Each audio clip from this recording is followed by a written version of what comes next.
Well, yesterday it happened. After 232 years, the United States of America is no longer printing pennies. Yes, the U.S. Mint has made the last penny. Here it was, the moment when it was coming off the assembly line, I guess, at the U.S. Mint.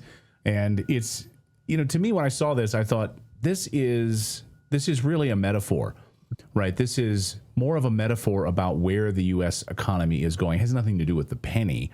It's really about the U.S. dollar declining faster than the Titanic, central banks hoarding gold and silver. The U.S. is just admitting that pennies are virtually worthless now, so why even print them?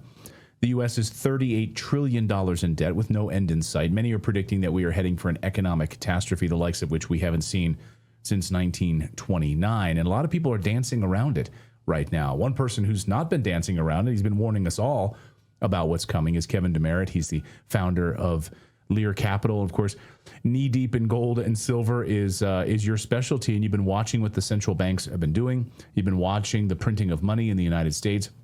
You're very close to the housing sector, so you have your hands in all of this. Kevin, welcome to the show. I mean, am I wrong when I see this like penny printing process? It's not about the penny. It's really a metaphor for the broader economy, is it not? Yeah, I mean, look, pennies are just worthless anymore, so you might as well go to a nickel. A nickel is now a penny. And I guess no more penny for your thoughts, right? We're going to have to go to a nickel for your thoughts. So yeah. Inflation's really taking hold. I was even thinking $10. Like I was thinking about, when you used to give like a quarter for like a tooth fairy for your children. And it's like our daughter like lost her tooth, like shh, and we had to call him the tooth fairy, and it was like slide a dollar under there because like inflation's even hitting the tooth fairy, for crying out loud. This is where we're at right now. Yeah, kids don't even pick up the quarters on the ground anymore. So let's talk about the debt, because this is the big issue right now, and the numbers are slowly starting to come together here, and it's actually really, really troubling. The U.S. national debt has now climbed to $38 trillion. It's up from roughly $10 trillion just a few years ago in 2008, and now we're paying over $1 trillion a year in interest. How does that level of debt reshape the economy and the outlook for ordinary Americans who are struggling to pay their rent right now? Well, if you believe the dollar's going to stabilize or get more valuable in the next 10 years, you're absolutely kidding yourself. That's why central banks around the world right now are hoarding gold and silver. And if they could hoard other assets like real estate, they probably would. But, gold happens to be the asset that they can hoard. That's why we're seeing those record highs. Nobody wants to hold a dollar when we went from $10 trillion to almost $40 trillion in a matter of, basically 20 years. So what does that really do? Number one, you're always going to have $1 trillion deficit now because you've got $1 trillion in interest payments that we have to borrow just for the interest payment alone. You got to go borrow $1 trillion a year. But secondarily, if you also believe that inflation is going to stop or slow down significantly, you're also just absolutely kidding yourself because you don't understand inflation. Inflation is too much money chasing too few goods. They've pumped up all this money in the economy. And at the same time that they've done that, you also have central banks selling dollars to purchase precious metals. Where do those dollars go when they sell them? They come right back to the United States, which adds to the money supply, which exacerbates inflation.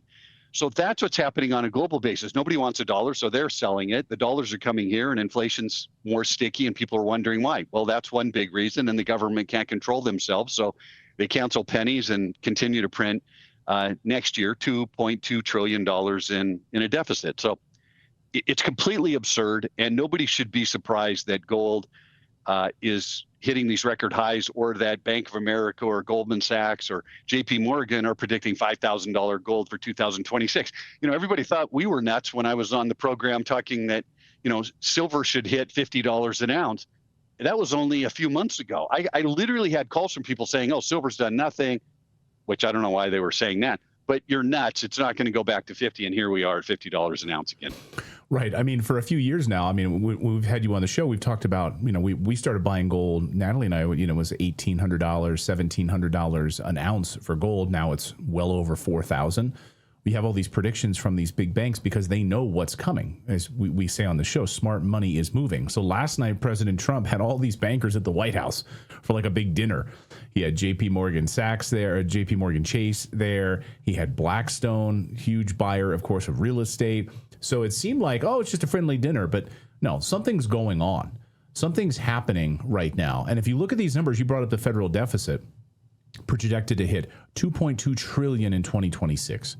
According to the OMB, the CBO number expects the deficit to stay above 6% of GDP for years to come. So what does that tell you about where we're headed? Like, what do you think was being talked about last night with Trump and these bankers?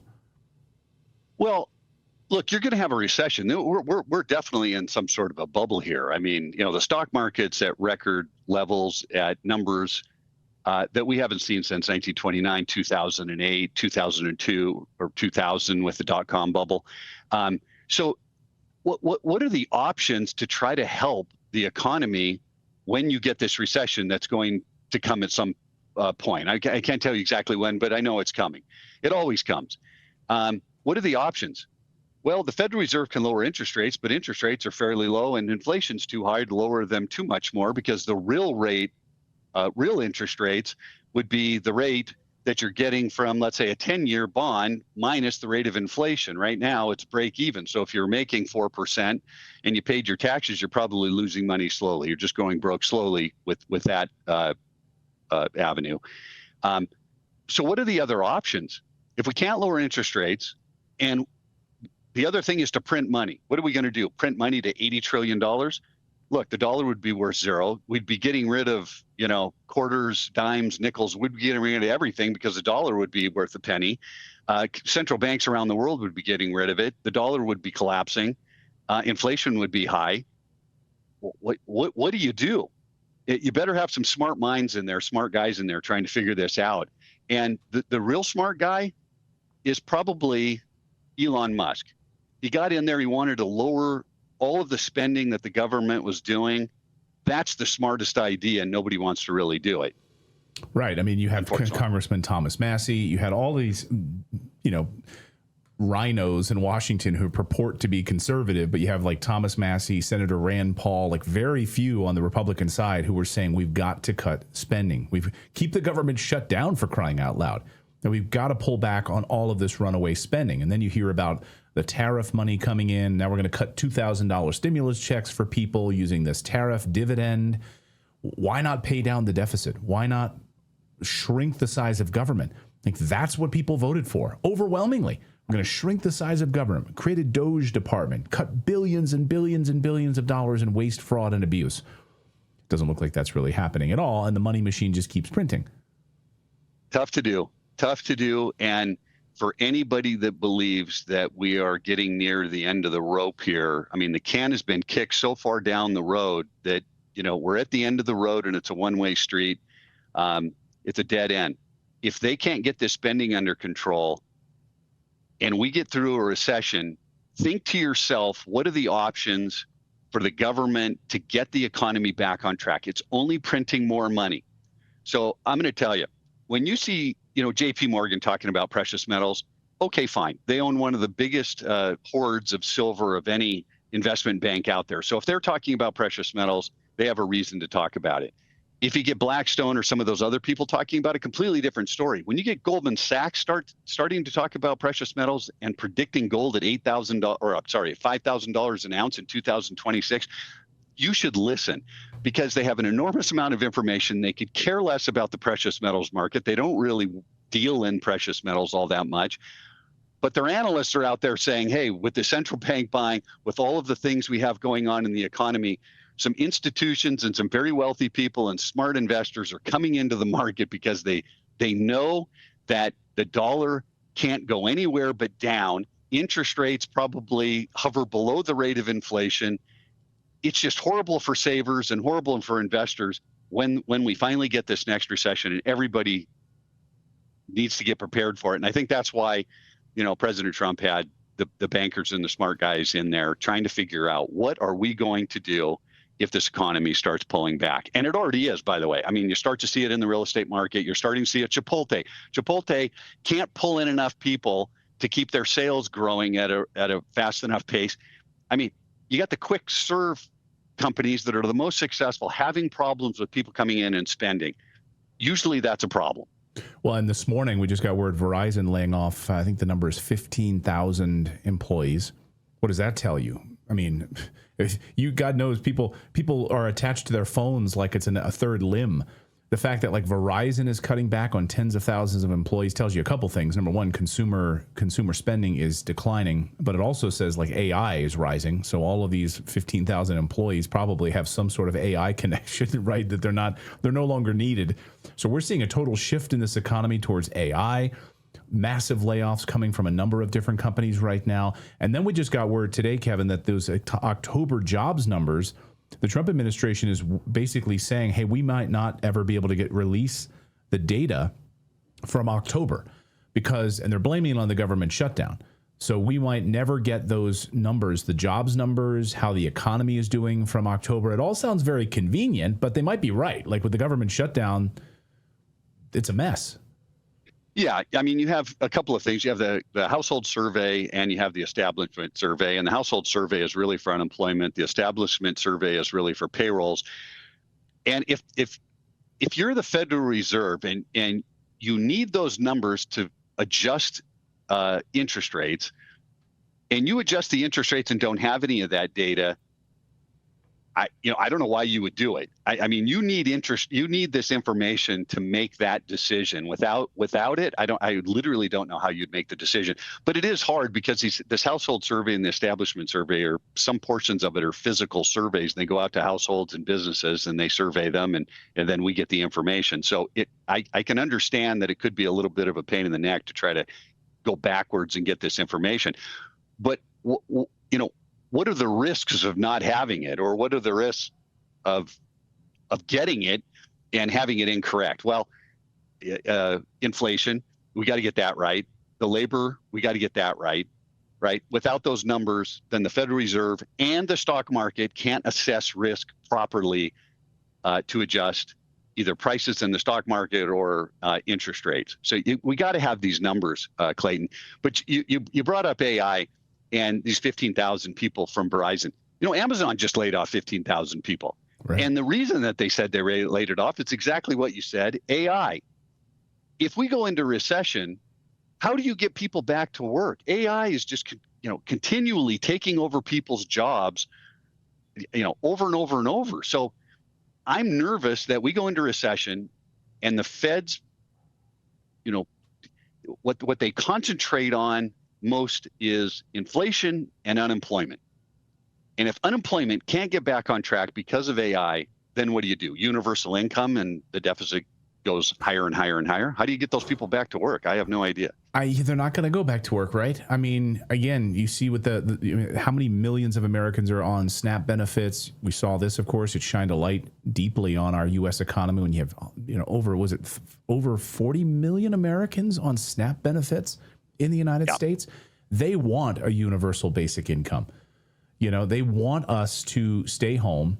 They want to control us. They want to have a universal digital ID structure moving into this corral, as Catherine Austin Fitts likes to say. They're moving us slowly into this corral where they can control everything. Digital ID, control, make sure they're tracking all of your spending. Oh, and by the way, they'll provide you with some sort of a fed universal basic income, so you get a few $1,000s a month from that, and then on top of that, of course, you get free food and SNAP benefits. So this is where it's headed, where they can have these people totally reliant on the government, and then they'll vote Democrat because of it.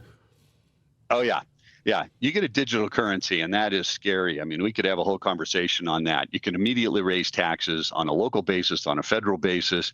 They watch your spending. If you're not spending enough, then they can have this negative, taking money out of your account. That's happened in Europe. Hey, if you're not spending it, you're saving too much, then we're going to reduce the savings rate to a negative rate. I mean, there's a bunch of things that they can do with digital currency that a lot of people, need to be aware of. Well, you're in the gold business. I mean, this is what you've made. You've been around for many, many decades in the gold and silver business. You've been warning us all about at least having some precious metals. And I didn't own precious metals until up maybe a number of years ago. And I finally realized, I need to do this. I need to start taking some of my savings and getting it out of US dollars, and I started to put it into gold and silver.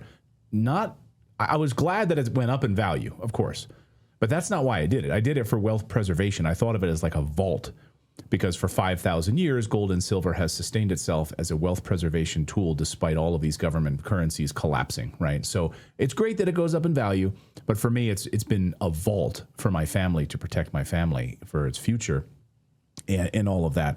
So now you see these states. I wanted to get your take on this, Kevin, which is a number of states are now saying, hey, you can now transact in gold, not just US dollars. I think there's up to 6 states now. I think Florida just added to that list. Maybe Texas also added to that list. Yep. So now you can actually use gold and silver and transact. I mean, what are your customers or clients saying about that?